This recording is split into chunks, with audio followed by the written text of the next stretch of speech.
যেটা শাস্তি মনে হয় না, বরং বিনোদন মনে হয়। কে ঠিক করে দেয় আপনি কি দেখবেন? কুফফারদের নীতিতে সবসময় অস্ত্র থাকে না। আগে মানুষকে দাস বানাতে শেকল, লাঠি, কারাগার লাগতো। আজ শুধু লাগে একটা স্ক্রিন আর কিছু রঙিন কন্টেন্ট। আজকের যুব সমাজ বন্দী, কিন্তু কারাগারটা তারা নিজেরাই পকেটে নিয়ে ঘুরে বেড়াচ্ছে।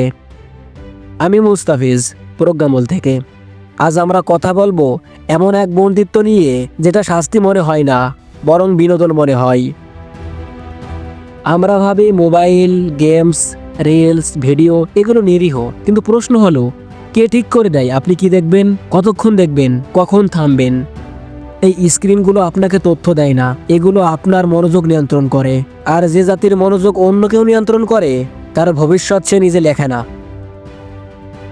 গেমিংকে আমরা বলি সময় কাটানো, কিন্তু ভেবে দেখেছেন এই গেমগুলো কি শেখায়? দীর্ঘ সময় বসে থাকা, বাস্তবতা থেকে পালানো, কৃত্রিম সাফল্য তৃপ্তি।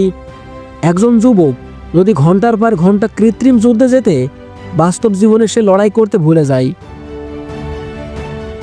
এটা কোনো কাকতালীয় বিষয় না।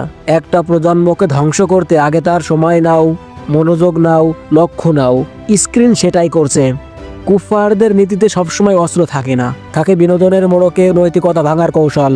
আর সবচেয়ে ভয়ঙ্কর ব্যাপার, এই যুদ্ধে কেউ নিজেকে সৈনিক মনে করে না। ইসলাম সময়কে নিয়ামত বলে, কারণ সময়ই মানুষের জীবন। যে যুবক ফজরের সময় ঘুমায় কিন্তু রাতে স্ক্রিনে জাগে, তার ঈমান ধ্বংস হয় একদিনে না, ধীরে ধীরে। শয়তান কখনো বলে না সব ছেড়ে দাও, সে বলে আর একটু। নিজেকে প্রশ্ন করুন, নামাজে মন বসে না, বই পড়া কঠিন লাগে, একা থাকলেই স্ক্রিন চাই, বাস্তব দায়িত্ব বিরক্তিকর মনে হয়। এগুলো অলসতা না, এগুলো বন্দিত্বের লক্ষণ। যে বন্দিত্বে পাহারাদার লাগে না, কারণ বন্দী নিজেই পাহারাদার।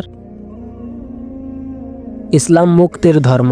মুক্তি মানে স্ক্রিন ভাঙা না, স্ক্রিনের দাসত্ব ভাঙা। যুবক যদি আবার নিজের সময়, নিজের শরীর, নিজের ঈমান ফেরত নেয়, এই যুদ্ধে তখনই হেরে যাবে। এই পর্বটা যদি অস্বস্তিকর লাগে, তাহলে বুঝে নেবেন এটা মিথ্যা না। পরের পর্বে আমরা কথা বলবো মাদকাসক্তি রাসায়নিক নয়, পরিকল্পিত পলায়ন।